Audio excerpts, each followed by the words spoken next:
Kat here. Happy Sunday, everybody. Yesterday in our workshop, we discussed making apple cider vinegar, dandelion, and rosemary alternative for ibuprofen. So today we're going to talk a little bit about rosemary and about how these two work together to help support pain relief.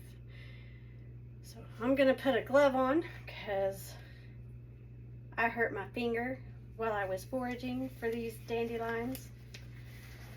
But you can ask my friend Brooke, me, and Super Glue get along really well together. Don't be like me, forage safely. And I also want to give her a gentle reminder that all of Native Mountain Foraging educational videos are for educational purposes. Please consult with your healthcare provider before you start introducing any herbs into your daily routine. So I have here about a 1/4 cup of rosemary, and in regards to rosemary, we also discussed yesterday about the energetics of herbs. Rosemary is warming and drying, and if you recall, dandelion we also discussed is cooling and drying and bitter. So you want to keep that in mind depending on the energies that you have as a person, because you want to choose opposites. They'll intensify those energetics that you currently have as well. So another thing about rosemary is that if you use rosemary in a tincture, if you do it in an oil-based tincture, it can cause gastric irritation. So if you already have irritations within your gastrointestines, that can be something that you might want to consider and keep a watch on. A lot of people cook with rosemary and cook with oil. However, in tincture respects, you're usually using a whole lot more of the herb than you would when cooking. So keep that in mind as well. Also with rosemary, if you are currently taking a disulfiram, it's a medication that is used to treat chronic alcoholism. It causes severe unpleasant physical reactions to alcohol.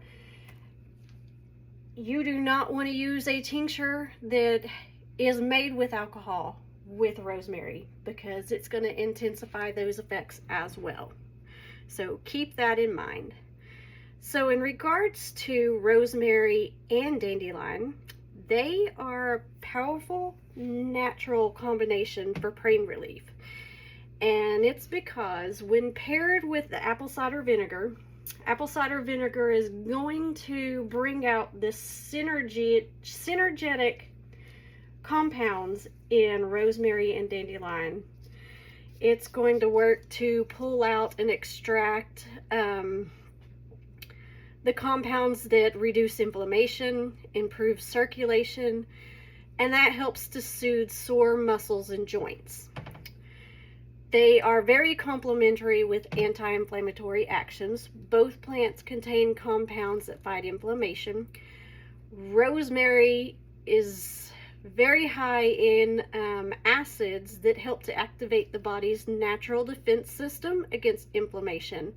And dandelion, particularly the root and the flowers, are very rich in antioxidants, and they support general wellness and inflammation reduction as well. So together, they work really well, really good.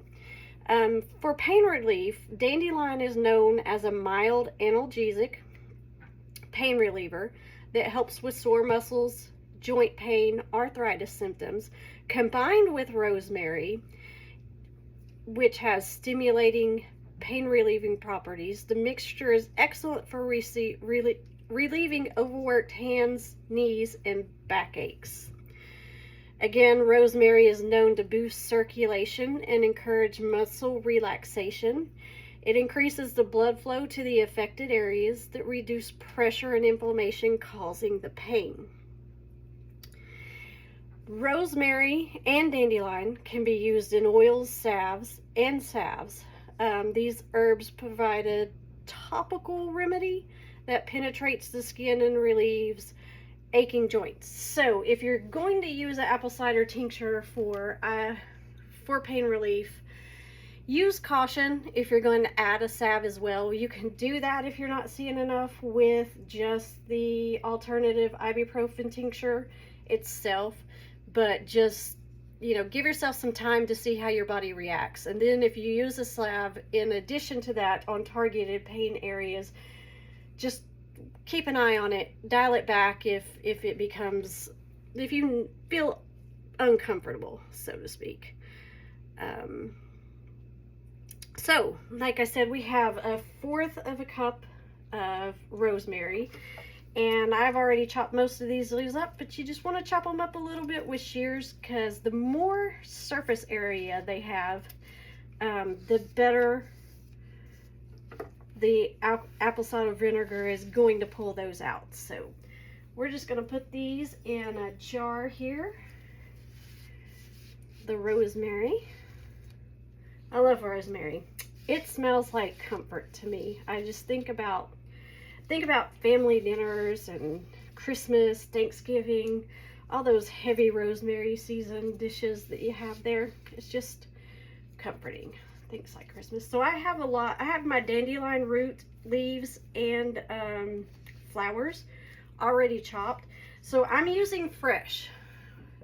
We used 1/4 of rosemary fresh. Now you can use dried, and you would only have to use, oh, I'm sorry, I have 1/2 cup of rosemary leaves, and if you use dry, you want to use 1/4 of a cup. So we have 1/2 cup because we're using fresh, and 1/2 cup of dried dandelion flowers, roots, and leaves. But I'm using fresh, so I'm using about 1 cup. It's probably a little more than 1 cup, and I have already chopped most of this up, but again, just using kitchen shears to make sure that you get as much surface area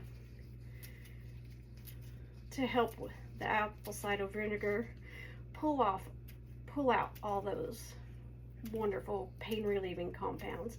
Now, making a tincture with alcohol is going to pull out different compounds from dandelions. So, and normally the best way to put these petals in, because you don't really want the greens, we're gonna pull these petals off. You can put the greens in there actually with this, because we're not worried about it being bitter. It's going to taste horrible anyways, because apple cider vinegar is not very pleasant either. But I like to remove the petals from the greens, just so that, again, there's a little bit more surface area to pull stuff. All right, and then we're just going to toss this in here too, carefully, hopefully not making too much of a mess. And again, this is going to be bitter, and I think some of those flowers kind of helps offset some of that bitter taste. You could use more flowers if you want. I just used the flowers that came with the roots, and I didn't want to pull any more flowers off of plants that I wasn't going to be using, if that makes sense.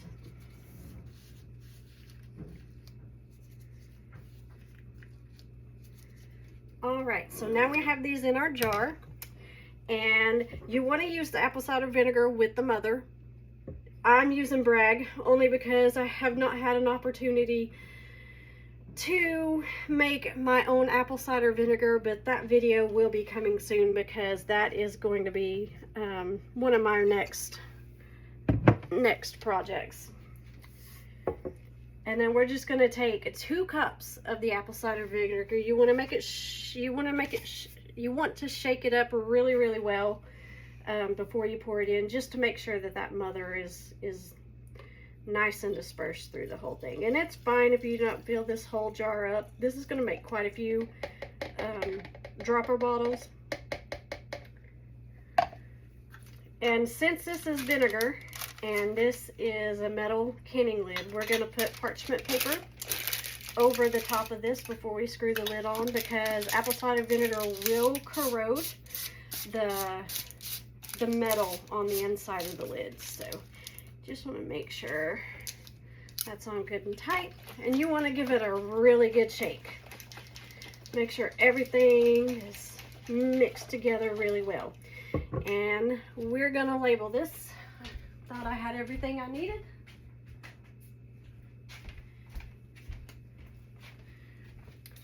We're going to label, I label this IBU, and you want to put the date, 3/29/26.